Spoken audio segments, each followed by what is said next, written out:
up, guys? We're back in the garage. I'm coming at you with Z-Car updates, I promise. But in the meantime, I have more updates on the garage. I just got back from Home Depot and I picked up these Tough Totes, 4 of them, and they're gonna be stored under the bench there. It's gonna be storage for individual car parts. So one tub will be for the Z-Car, that'll be here. One car for the 510 here, a tote for the Lexus, and another one just for storage of I don't know what yet. But anyway, that's what these are for. I picked up a new air hose. My other one's a little shoddy. It's out of my old shop. This one is brand new. Matches the red of theme I got going on here around the stripe. This is just gonna plug into my compressor, and from there, gonna plug in right here into my reel, and then we will have air to the garage, and that will be done. The next thing I want us to talk about is getting this 510 in order, which is what we're gonna do as we're waiting for the Z to show up, which we are working on. I have the harness in the mail, otherwise my buddy has generously offered to move it for me, and we will get it in here and this bay will be full. And in the meantime, like I said, this car is going to serve as entertainment, if you will, and we will be taking this car to events, having fun with it. So this channel isn't just strictly for the Z-Car, this is also for the 510. The 510 is extremely fun. Little backstory for those of you that don't know, the 510 blew up because of my stupidity. Last summer, this thing was dialed in. We drove it to Kansas City, which is like 3 hours away, drove it back. This car was running well, blew it up. I've since rebuilt it and it just needs tuned in. Should make about 300 to the wheels on pump, and that should be plenty of fun with this car, considering it weighs only 24, 25, maybe 100 pounds with me in it. I don't need any more power than that in this chassis. We're not gonna push it. We're just gonna have fun with it. We're gonna have something we can take to events and go have fun with my friends. That's what this car is all about. In this video, I'm gonna be bleeding the brakes in this thing. I got my new Venturi vacuum bleeder thing that I've never used. I don't know how it completely works, but I know it works well. And that's why I needed the air hose to hook up to the reel, because that's what the tool needs, is air. So anyway, that's what this video is all about, getting the brakes bled. We're also gonna adjust the valves, get that lined out. The shims need adjusted a little bit. The valves make some noise because when I put it back together, I flipped the head, all the buckets came out. I lost track of which shims went where. So anyway, I'm gonna walk you guys through how I go about doing that. I use a spreadsheet, make sure all the measurements are right, yada, yada, yada. Anyway, so that is what we have planned. So let's get to it. I also went out and bought this wall tap. This is for the outlet right here so that we can plug in. I have my sprinkler system hooked up here, but I'll also need to have the air compressor hooked up here. I got a short extension cord, also a surge protector. So that is going to protect devices connected to it. Now this is a good opportunity to use my little 1/4 inch, see if I have any bits for it in here.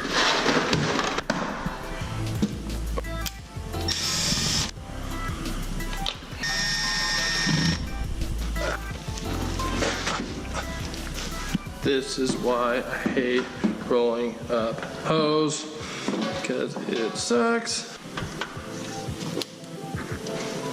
The hose reel is hooked up. As you can see, I got my hose there. I just charged up the compressor loud as hell. I should probably test it. Let's see if this works.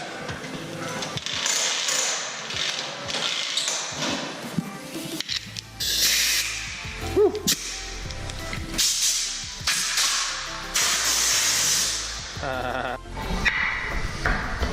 First off, I'm going to put my stainless steel brake lines on.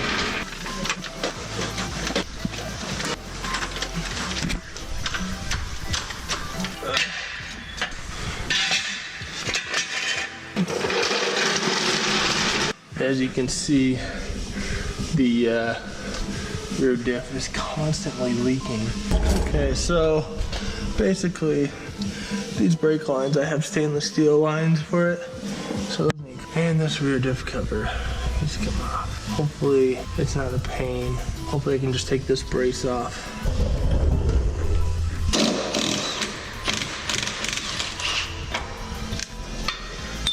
I'm taking off the front cross member of the differential to drop it down. And I'm going to leave the axles in place as well as everything else. Oh, there it comes. Yeah, there we go. Let's see. I don't ever use these 1/4 inches. 1/4" sockets because I don't have a 1/4" ratchet anymore.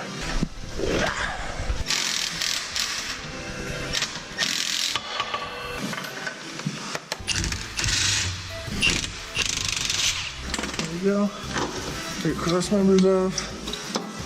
Pull these bolts off and let the fluid spill out.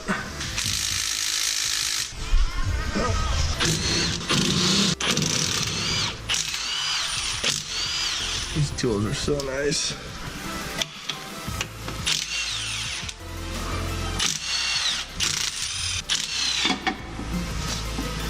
There it is. The thing with diff fluid is that you do not want to get it on yourself or your clothes. Otherwise, might as well just throw the clothes away.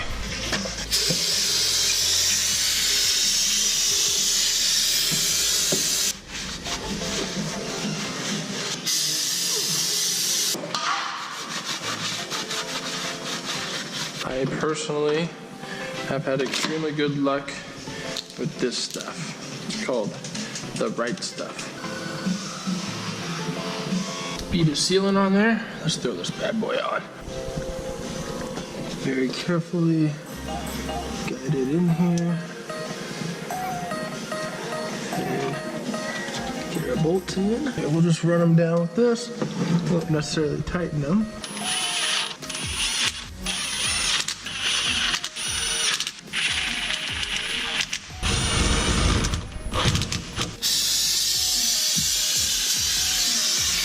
Wipe off the excess.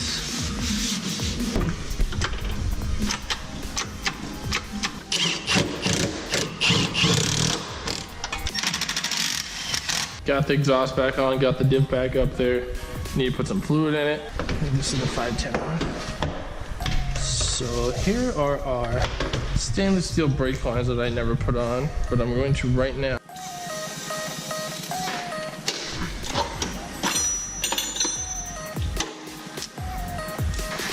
Before and after. Brake lines seem like they are good. Now to fill fluids. Okay guys, so at this point we have the new brake lines on the rear. I have refilled the diff with the fluid. Everything other than bleeding the brakes is done. So that is what we're gonna do at this time. And I have recently picked up this pneumatic brake bleeding kit. It is supposed to be super simple, one-man job type of deal. Basically, this guy is going to allow you to keep your reservoir topped off. You'll put this in the top of your master cylinder and you'll just open up this valve. Basically, you get a bunch of these adapters to fit your particular master cylinder size, inlet size. I screw this guy all the way on, set it in there, and basically you'll have some brake fluid in here, and that'll keep it topped off. And then you have your bleeder deal here. So basically, what you're used to, grab this thing. You might need a little grease to make sure the connection is airtight. Put it on your nipple on your caliper or on your drum brake, whatever. Pull the trigger with your air compressor line hooked up, and it'll remove the all the air out of the system. Run it until the fluid's clear. Away you go, on to the next one. So I am going to start with the furthest away from the master cylinder on the 510, then go with the driver's side on the rear, go with the passenger side front, and then finally driver's side front. So here we go. So as you can see, I have two separate guys here. One for the front, one for the rear. This one is bone dry. This one's too large. Let's try this one here. So now that's gonna allow us to keep our reservoir topped off. So we will move to the back and let's go under. The next day. Okay guys, so last night, I don't know where I landed. My GoPro battery died. I ended up being out here till about 1:32 a.m. As you know, we swapped out the diff fluid, resealed the cover, and we also put those stainless steel brake lines on the back. And I used my pneumatic vacuum bleeder to get the air out of the lines on the brakes. And so far, the pedal, the pedal feels very stiff. I wasn't sure if I did it right because the hose coming out, I didn't see the the pattern of like air bubbles coming out of the tube. This looked very different, but air appears to be out of the line, so I'm gonna just roll with that. What I wanna do to get this thing in order is start with a compression test. Little backstory, I blew the car up, rebuilt it, and I've been driving it a little bit. It probably only has, I don't know, 50 miles on it, and I haven't done a compression test since my last valve adjustment. So what I want to do, start with that, get a baseline, run it for a little bit, get it up to temperature, and see if we can get a good compression number out of it. This is kind of a cool thing I put in. It's a push button start. I wanted to get rid of the old 40-year-old key deal. Hopefully the lighting in here is decent, but basically it's a RFID tag.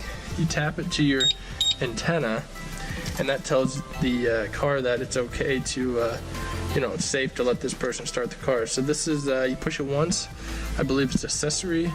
Second time is, you know, on and running position. Make sure it's out of gear. Third time, hold down the brake pedal.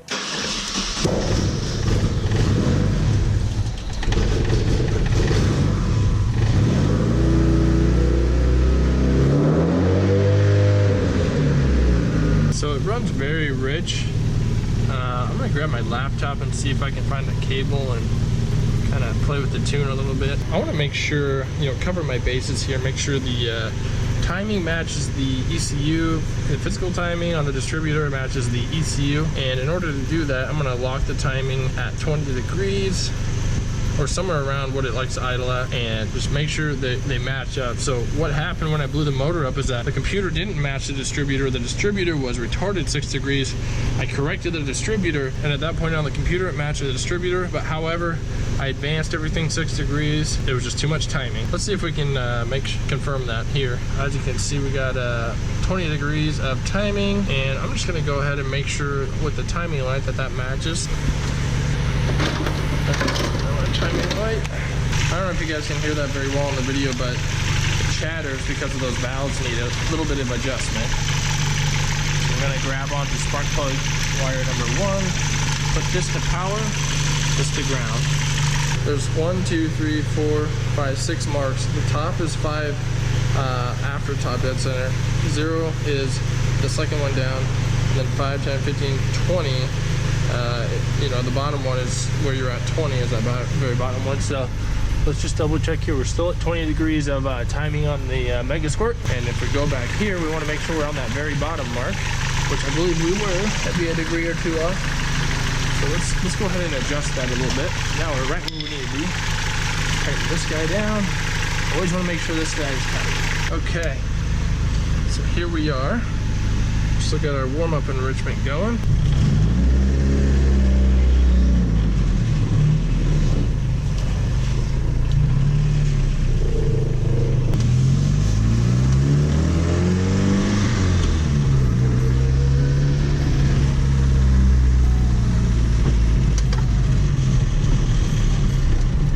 Brakes feel awesome. Temperature's at 191, so that's good.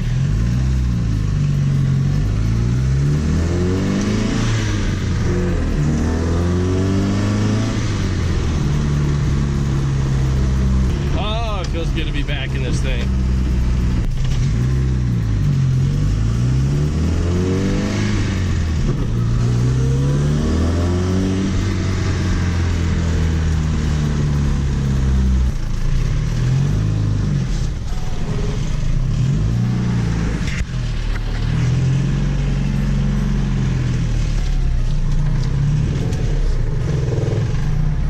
Save on ECU, got a little bit of data in there, a little bit of auto tune action going on there.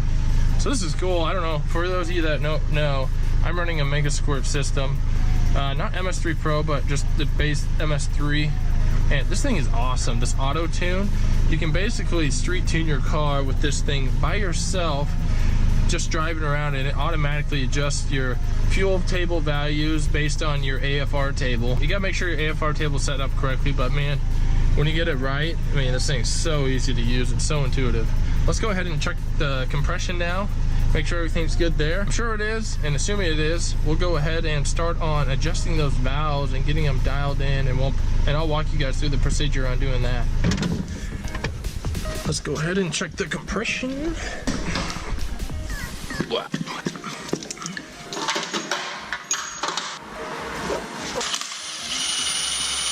Very rich. 3, 4.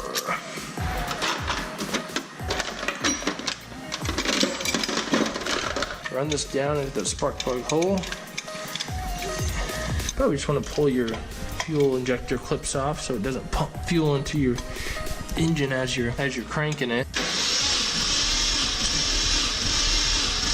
145. About the same thing. 140. About the same. 145. Number 4 is actually a little higher, about 155. This motor doesn't have that many miles, so that might be normal, but usually you want to keep it within 10 PSI, which we are paid. So at this point, I'm confident that the engine's healthy, everything's good. Like I said, oil change would be nice to make sure we're taking care of it. We'll go ahead and put the spark plugs back in and go from there. All right, dudes, check this out. I wanted to throw this in here real fast. Got my Baco retractable extension cord, which is gonna be so handy. I know I have my regular extension cords, but they're kind of cumbersome. You know, you gotta roll them up, you know, like the air hose. Pick this up, I've always wanted one. I'm trying to keep things off the ground and eat up as little floor space as possible. So this guy is gonna be mounted up here, probably right wherever a stud is that I can mount it to as near to that plug as possible. And then I'm just gonna be able to hang it down. Basically, I'm just gonna be able to pull the cord down and use it wherever I want in this space, rather than having to roll the extension cord and plug it in and string it out and this and this and that. Here it is. I'm gonna open this up real fast for you guys just to show you what it's all about. This is one I found suggested on the Garage Journal. You know, there's so many different brands and things to choose from. Oh, that's nice. It comes with mounting hardware. A lot of people had good luck with the Baco stuff. There's, I don't know, Craftsman and Husky from Home Depot. You know, there's all kinds of options. But like I said, people said, you know, I've had my Baco for 10, 20 years going strong. So I'm like, you know, I'm just doing hobby stuff. Whatever I do isn't going to be very extreme. So here it is. I went with the 50 foot. Someone said that they wish they had the 50 foot because they get kind of limited when it comes to some of their 25 foot reels. So I made sure to avoid that problem right away and go with the 50 foot. I'm gonna grab a ladder, get up there, see where the stud's at with the stud finder, and mount this guy up.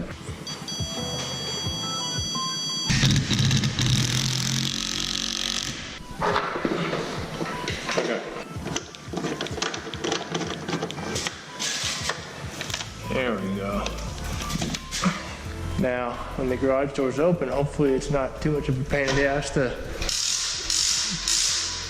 get a hold of this. As you can see, not bad. You can still grab onto the thing and pull it down. Perfect. It's gonna be very nice for using power throughout the garage instead of running conduit all over the perimeter. All right, guys, this video is getting long enough as it is. I know I said I would do the valves in this one, but I'm gonna leave that for the next one. It's Wednesday the 29th. I'm putting this video out today so I can get you guys some fresh content. And as a side note, I just wanted to say thank you for all the new subscribers for coming on board and supporting me. I hope you guys find this stuff interesting. This channel is all about the 2JZ, which is right there. You just can't see it. It's coming in today. I swear to God, we're moving it tonight. Finally got my harness in, but my buddy's gonna help me move it. We're gonna resume work on that. I wanted to get this taken care of though. I want the car ready for my wedding in a couple months. We're gonna drive it. I just wanted to get these valves squared away before I get into that. It's just, I've been meaning to do it for a while, but I've been going through a lot of new stuff in my life. Check back tomorrow for the update on the valve deal. This whole procedure should make those things just silent. If they don't, I don't know, I'm gonna be pissed, but it should. Hit the subscribe button, like this video if you enjoyed the content. I wanna bring you guys more. I would love to do a video every day, so let me know what you guys think in this poll right here. Is this kind of stuff something you guys would watch on a daily basis? I'm just kind of filming what I do and having fun doing it. So thanks again, we'll see you guys on the next one.